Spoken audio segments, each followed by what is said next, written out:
Okay, so now it's the moment of truth. Let's see if it's worked.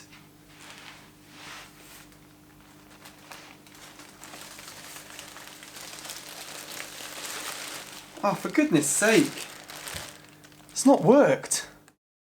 It's all about shrimps, simply shrimps. So good day everybody and welcome to this video. So as you can see by the beginning of this video, things didn't quite go to plan, and this was originally going to be a video on how to black out an aquarium to get rid of cyanobacteria. However, it's not worked. So unfortunately, I'm gonna have to hold my hands up high and give up on this tank.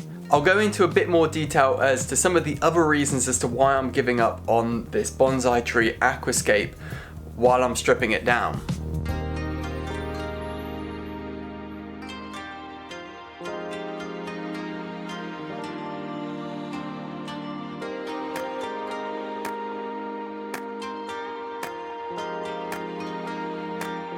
So now I've unwrapped all the bin bags and paper to stop the light getting in when I was doing the blackout. I'll give you a quick overview and close-up of what the tank actually looks like after I've taken all the stuff off. So to be honest, it's in a bit of a state, and when I say a bit of a state, I mean it's in a heck of a state. All the hemianthus or baby dwarf tears has pretty much died off, and that's partly down to my fault of blacking it out for a bit too long. The hair grass is not too bad, to be fair, and as you can see, the cyanobacteria on the moss, which was the pain, is still there and just choking the moss out, so there's no real salvaging that without putting up a massive fight. Which leads me on to my first reason as to why I'm actually going to give up on this tank. And to be honest, don't feel ashamed if you have to give up on a tank. It's not the end of the world. I was actually speaking to another aquascaper, Aquamo, aka Tono, who actually won the aquascaping contest in Germany that I went to. And he was saying he's had to give up on a few tanks in the past, and he gave some really good advice really. Especially if you're doing smaller tanks, it's better to kind of hold your hands up high and admit defeat than to fight a battle that is gonna probably cost more. If you're using treatments, it's gonna be more labor intensive, as in you're gonna have to be like pulling things out, putting things in, trimming things and all that, and just a pain in the backside. And to be fair, if you want to improve your aquascaping skills, it's best to do more scaping than to have the same scape for a long period of time. So some of you might know Yuri's as well. He also said that if you want to improve your aquascaping skills, aim to do an aquascape or change your aquascape every 6 months to a year. That way you're always keeping it fresh and you're practicing. Practice makes perfect. So to hear advice like that coming from other aquascapers who are quite well known, or they do spectacular work, it's kind of encouraging knowing that you're not the only one out there who's had to sort of like give up on a tank. I don't like using the word give up, but there's nothing wrong, as I said, in having a change. Another reason as to why I'm going to be stripping this tank down is the fact that it's really fiddly.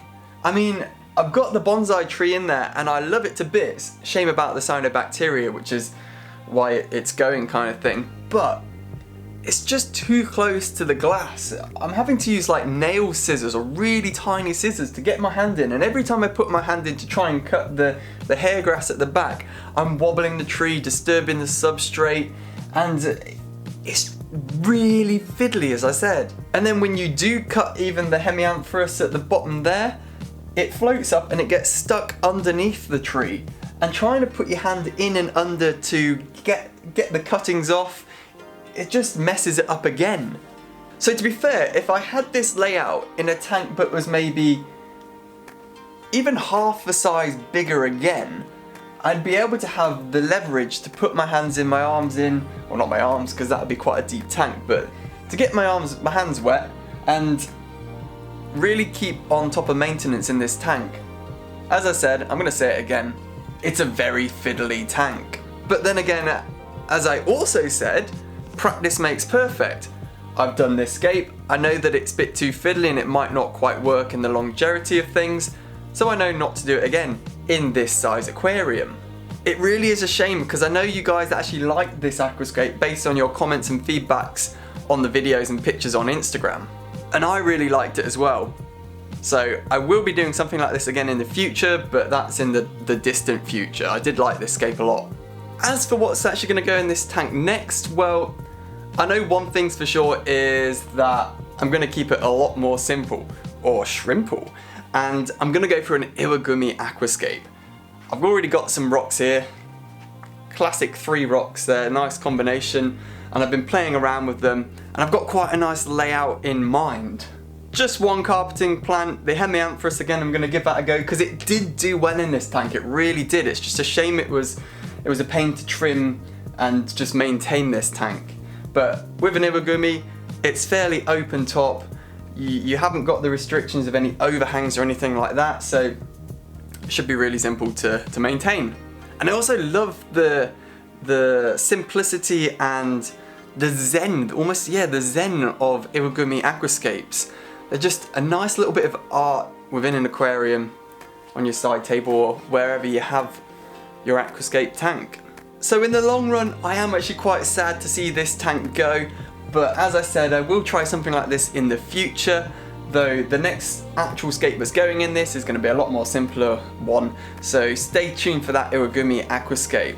Have you guys ever actually had to change your scape because something went wrong in it? Then let me know in the comment section down below. What went wrong and how did you deal with it? Did you pursue the fight of battling whatever it was, or did you just strip it down like I am and have a fresh start? So that's pretty much the end of this video, and I hope you understand the reasons why I did actually strip this tank down, even though it's not stripped down yet, but I've probably done it in a montage throughout this video. So I filmed this at the beginning and then stripped it down, editing. So yeah, I do hope you understand the reasons why I did strip this tank down, and hey ho, it's another excuse to set up a new aquascape, which is awesome. As I said, practice makes perfect. If you did like this video, then don't forget to whack that thumbs up. Also, I've been slaving away on setting up my shrimp rack upstairs. It's coming along nicely. I've still got a fair few videos left in that series, so if you haven't done already, or you're a new viewer and you like this content, then hit that subscribe button down below, and I shall see you in another video. Thanks for watching, everybody. See you later. It's all about shrimps, simply shrimps. Let's keep things shrimple with simply shrimps. Do do do do do do do do. Yeah!